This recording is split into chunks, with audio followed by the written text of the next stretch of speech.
Sejam bem-vindos a mais um programa Logística em Foco. Hoje nós vamos falar para vocês sobre processos fabris, processos de fábrica, de produção. E para falar sobre o assunto, nós estamos aqui com Antônio Grandini, que é diretor industrial da L'Oréal.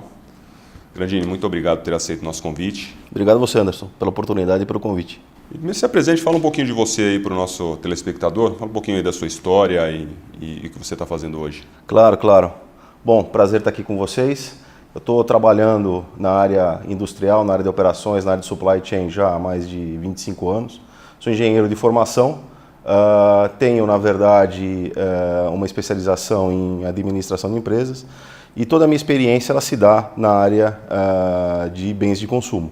Né? Tive a oportunidade de trabalhar em praticamente as grandes empresas de produtos de cosmético, beleza e higiene pessoal. E atualmente estou na L'Oréal, né? Responsável por toda a operação industrial e fabril aqui de São Paulo. Bens de consumo é o mais fácil da logística, né?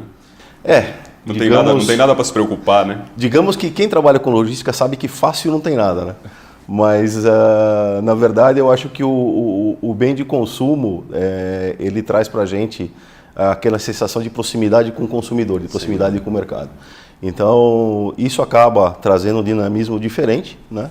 De outras áreas, de outros setores que atuam também nesse segmento, mas não tem rotina, né? Não tem rotina.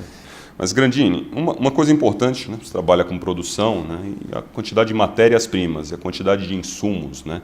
Até para as pessoas entenderem, quando a gente fala, por exemplo, de produção, você tem lá, às vezes, 200, 300 produtos diferentes que têm matérias-primas diferentes e que tem insumos, embalagens, mais um monte de outras coisas diferentes. Quais são os principais desafios aí desse processo? Porque no final das contas você tem uma produção já programada e você tem que fazer com que tudo chegue no tempo certo, no horário certo, na qualidade certa. A gente vê muita embalagem, né? A gente fala de água. Esses dias eu conversando com uma pessoa de uma grande indústria, a água de vez em quando você pega, ela amassa ali na mão, né? É um problema de qualidade da embalagem, né? E com vocês também não tem nada diferente, uma impressão diferente. Como é que fazer? Quais são os principais desafios de fazer isso tudo tá funcionando no time correto? Esse casamento. Na verdade, assim, eu acho que antes, né, de a gente pensar na questão da entrega, da disponibilidade, do atendimento, do nível de serviço, né, na relação que você tem com o teu fornecedor, tem um aspecto muito importante, muito relevante, que é a questão do custo. Sim, né? Sem dúvida. Quando a gente olha sobre esse aspecto, ele é determinante para que a gente possa tomar qualquer tipo de decisão com relação ao tipo de fornecimento, de suprimento que você vai buscar para a tua operação.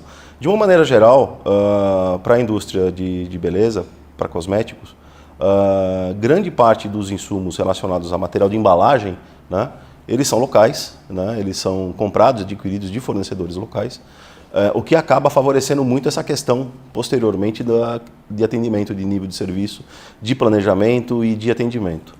Nesse caso, muitas empresas, no nosso caso, nós temos isso. Por exemplo, na parte de frasco, nós temos o sopro do frasco é feito dentro da área de produção. É feito dentro de casa. Então, o nosso fornecedor está lá dentro. Legal. É uma operação chamada Auto-Wall e nós temos um fornecedor que é um fornecedor global, mas aqui no Brasil tem um acordo e faz para a gente os frascos dentro da linha de produção. Né? Tem outros que já não é possível fazer isso, como, por exemplo, caixas de embarque, né? Rótulos, etiquetas, enfim. Isso tudo, então, passa por um planejamento mais específico, mais detalhado, visando o quê? Visando o menor estoque possível dentro da nossa operação, uma frequência alta de entrega, né? Mas, principalmente, uma flexibilidade no sentido de mudança, que aliás é uma tendência, cada vez mais a gente vai enfrentar na indústria, né, de SKUs, de modelos, de padrões de produtos que estão sendo fabricados. De trocas, promoções. Né? Exatamente. Então, isso, né, é uma grande preocupação nossa, casar essa eficiência e alinhar isso com o nosso fornecedor de material de embalagem. Matéria-prima é um pouco diferente. Aí depende muito do padrão, do perfil que é a empresa. Quando é uma empresa que é uma empresa multinacional, uma empresa internacional, que ela tem desenvolvimento de produtos fora do Brasil, já tem um nível de matéria-prima importada maior. Né? Então já tem aí no mundo inteiro, né? Exatamente. Aí já tem uma outra complexidade que é todo o nosso processo de importação, que é todo o nosso processo de liberação, né? Dos materiais importados, que aí os lead times são bem maiores, né? A complexidade é bem maior também.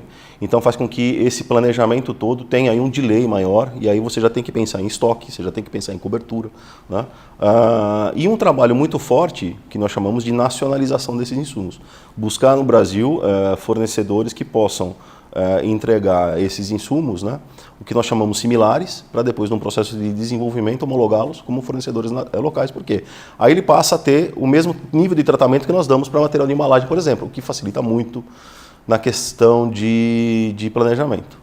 Então, você assim, falou de muito importante é o custo, né? Você vai desenvolver aqui dentro com a mesma qualidade, sem dúvida, com a mesma qualidade, com custo. Sem dúvida. E, por exemplo, tentar o máximo possível você ter produtos que não estão vinculados ao risco cambial, né?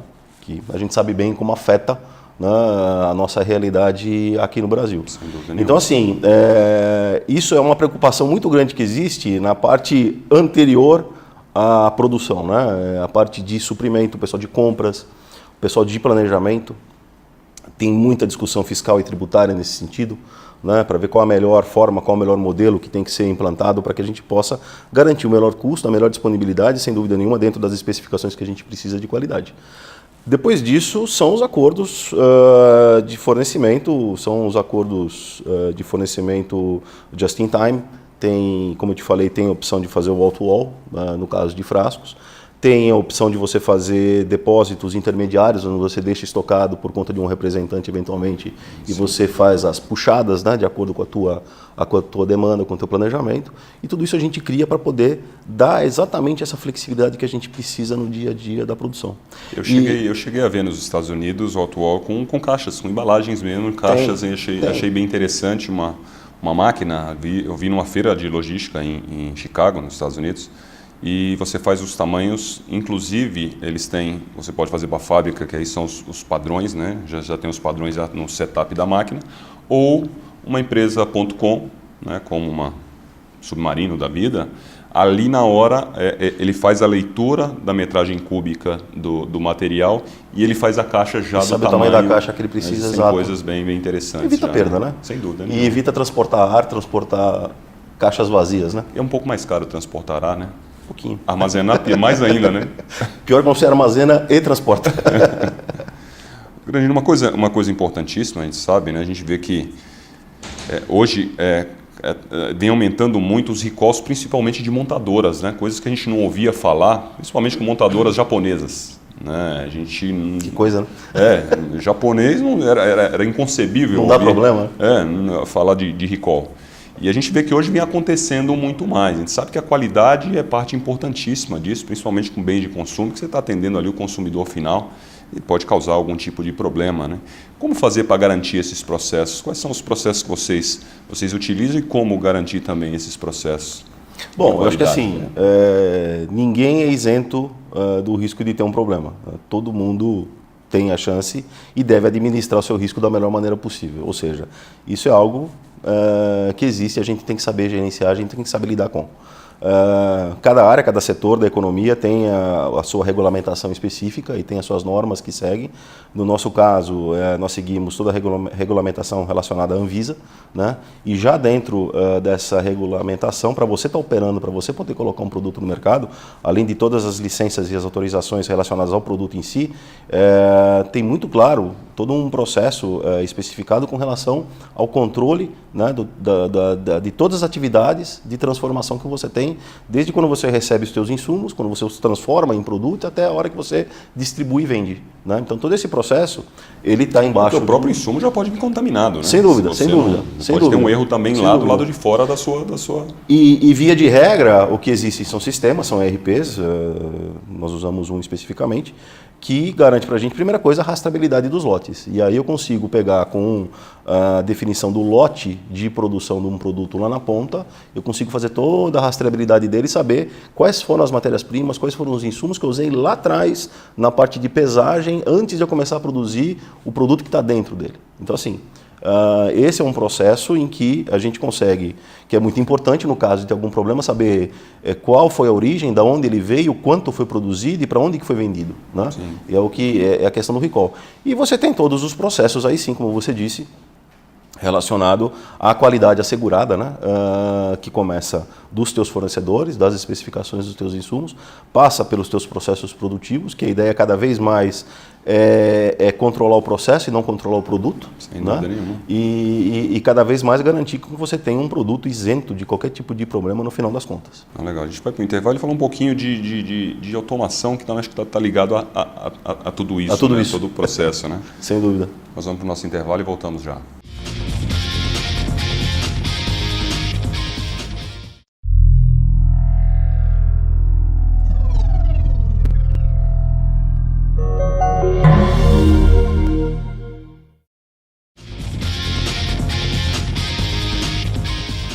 Estamos de volta. Grandinho, eu acho uma coisa muito importante, a gente vê que cada vez mais, né, a automação claro, a gente fala de fábrica, a automação faz parte do dia a dia, né? Mas existem existem já tecnologias muito mais avançadas, né? A gente falou, esse negócio da caixa, para mim foi interessante, porque eu nunca tinha visto, no Brasil é incomum, né? Mas você sair ali, colocar dentro da sua fábrica já uma fábrica de caixas que sai inclusive com silks. Você pode, inclusive, mudar o tipo de silk da caixa, eu achei interessantíssimo. Isso te dá um ganho, até você fala quando a gente fala de custo, né? Porque aí você tem que pegar a tua matéria-prima, você tem que armazenar a matéria-prima, a embalagem, armazenar, ter um espaço, pagar por isso. E ali você elimina um monte de coisas assim também, né? E de automação, o que tem de novo aí no mercado e que você possa...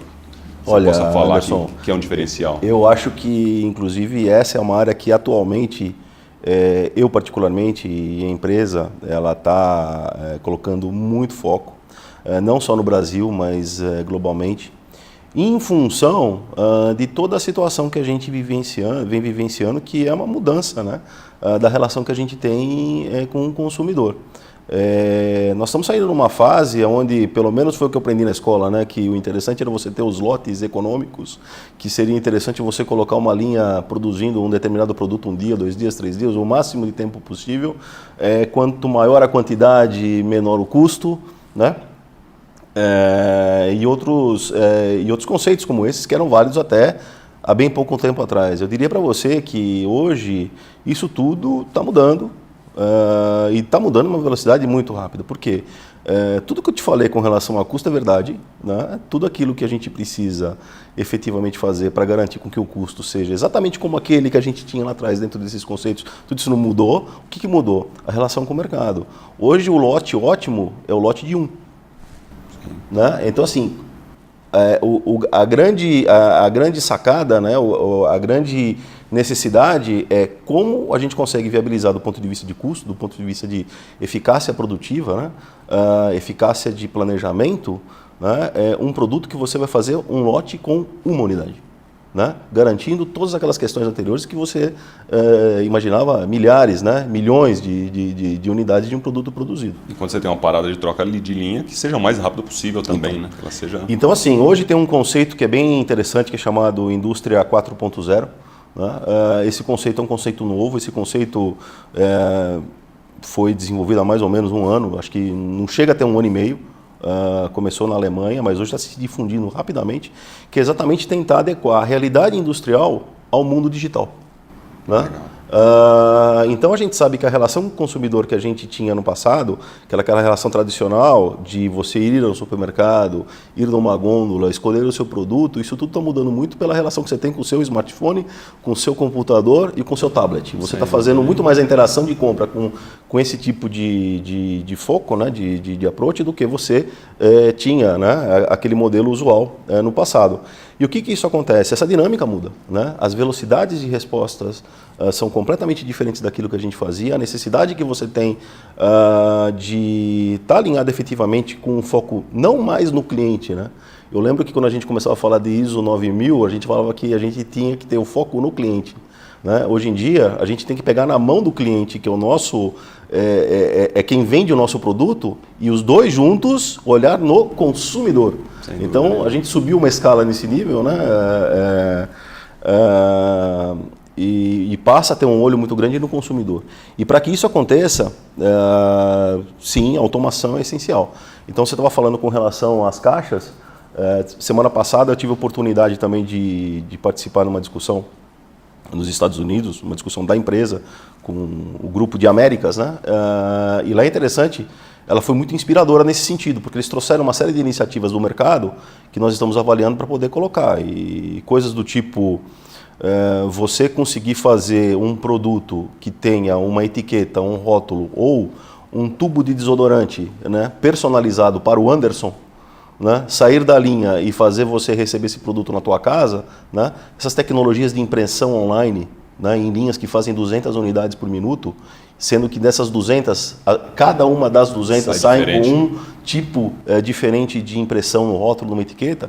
Isso é uma realidade, não é mais algo, não é um futuro, isso é fato, isso hoje já é uma necessidade. Impensável há 5 anos atrás, né?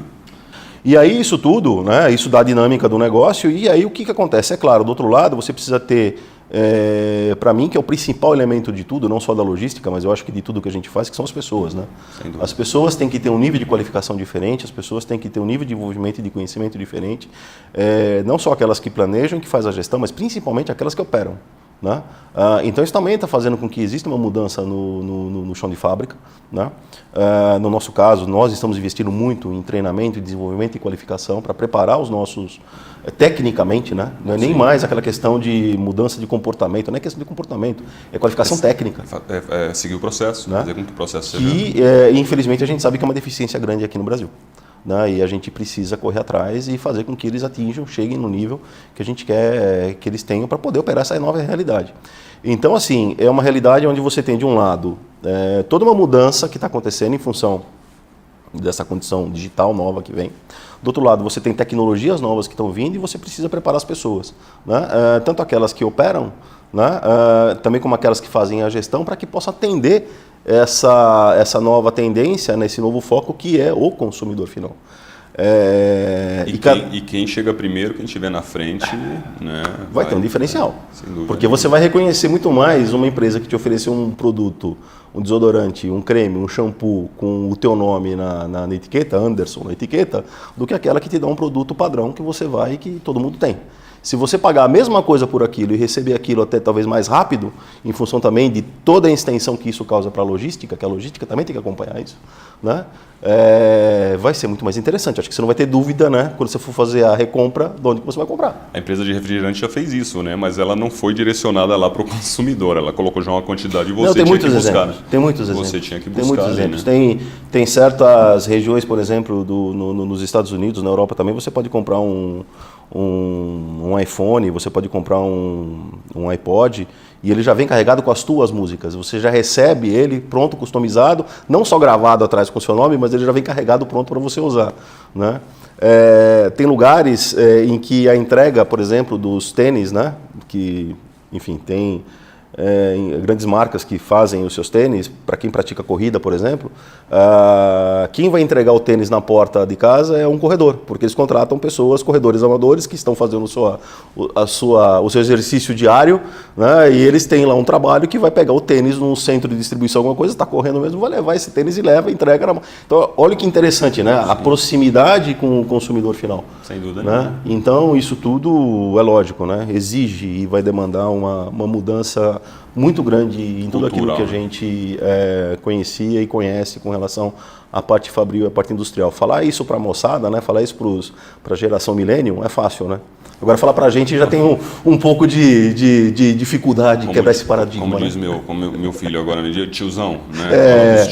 Os tiozões, né? É mais difícil. A gente precisa entrar nessa onda, definitivamente. Isso é uma coisa importante de mão de obra, né? O Brasil, a gente teve um boom aí nos últimos anos, agora com essa crise, uma diminuída, mas no boom, crescendo mais do que a infraestrutura nos propiciava também, tinha um problema muito grande, eu como empresário também tinha um problema muito grande com mão de obra qualificada, porque eu acho que local para colocar as pessoas para trabalhar, nós temos, né? Agora, colocar uma pessoa qualificada para fazer um trabalho específico, era muito difícil aí há 10, 12 anos atrás, estava muito difícil. A gente sabe que melhoraram muitas coisas. Como é que você está vendo isso agora? Que você tem problema ainda com isso? Eu acho que é assim, eu acho que é uma questão factual.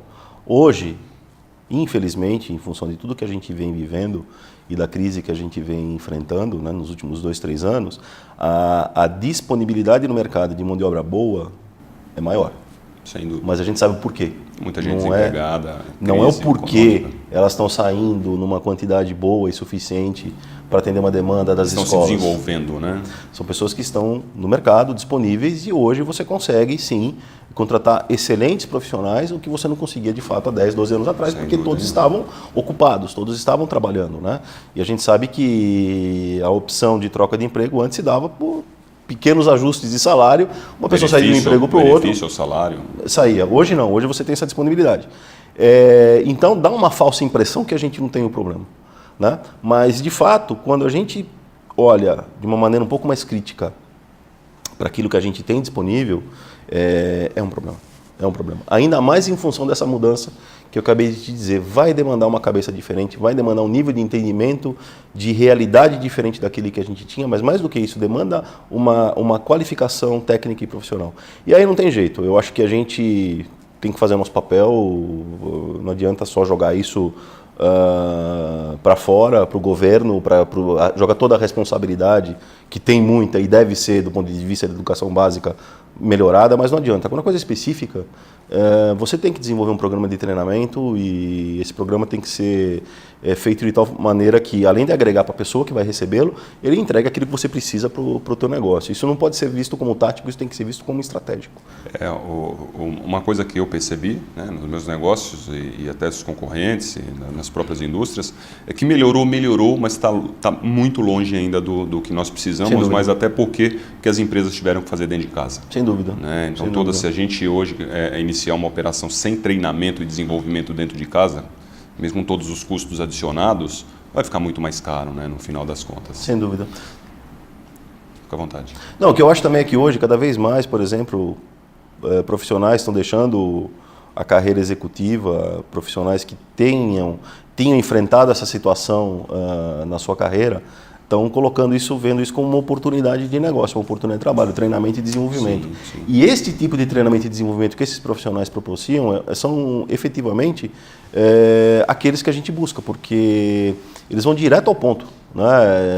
Eles entregam aquilo que, de fato, né, nós estamos precisando no dia a dia do trabalho. Então, quer dizer, aliado a todo um processo de qualificação e treinamento básico que a gente tem nas escolas tradicionais e que devem ter, nas escolas técnicas também, nas universidades, nas escolas de tecnologia, a questão específica vem sendo entregue cada vez mais por essas empresas, né? Então, eu acho que isso acaba atendendo bem essa demanda. E acho que, para a gente finalizar, Grandini, uma sugestão aí para quem quer seguir carreira nessa área, principalmente na área industrial, que é muito técnica, né? Eu acho que é uma das mais técnicas dentro da logística e supply chain. Qual que é a sua sugestão aí para quem quer desenvolver carreira? Olha, eu acho que, como em toda carreira, a primeira coisa, você precisa se identificar com a área.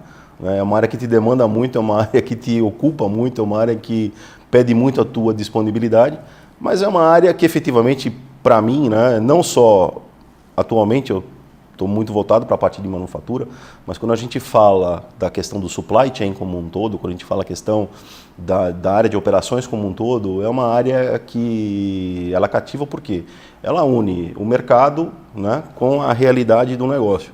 E ela entrega aquilo que o mercado pede, né, a demanda que vem do mercado, em forma de produto, de serviço, daquilo que quer que seja, e faz toda a transformação do processo. Então, assim, você consegue, de fato, concretizar o negócio, né, através da área de operações. Ou seja, a principal, acho que dica, ou a principal necessidade que um profissional tem que ter é exatamente entender que ele é, sim, um profissional onde ele tem que ter as suas habilidades técnicas específicas, demandadas, sim, é muito técnico e precisa ter uma formação e um conhecimento, porém, ele não pode nunca abrir mão e deixar de olhar a necessidade do negócio. Fazer essa ponte, né, com esse conhecimento técnico específico que ele tem, com a demanda que o mercado coloca, é fundamental para um profissional que queira se desenvolver dentro da área de supply chain, dentro da área de operações e logística, enfim. Eu acho que isso é fundamental, conhecer bem o seu negócio. Legal. E obrigado, né? Nossa, a gente acha que tem muito tempo, né? E eu tinha mais umas 7 perguntas para a gente fazer, mas já fazer uma segunda entrevista. Já está convidado para o próximo programa. Segunda parte. Um Grandini. Obrigado pela... Que é isso, obrigado a vocês. Cunho técnico, né? Acho que é muito importante esse tipo de informação. Espero que você possa voltar mais vezes. Obrigado pela oportunidade, parabéns pelo programa e pela iniciativa, muito bacana colocar o foco na logística e naquilo que a gente faz, acho que é bem interessante compartilhar isso. Obrigado. Legal, obrigado também. Obrigado. Estamos finalizando mais um programa Logística em Foco. Lembramos a todos vocês que nosso programa inédito vai ao ar todas as quartas-feiras às 22 horas. Caso você tenha perdido alguns dos nossos programas, você pode checar no nosso canal no YouTube, que é o programa Logística em Foco, e também na nossa página no Facebook. Até a próxima.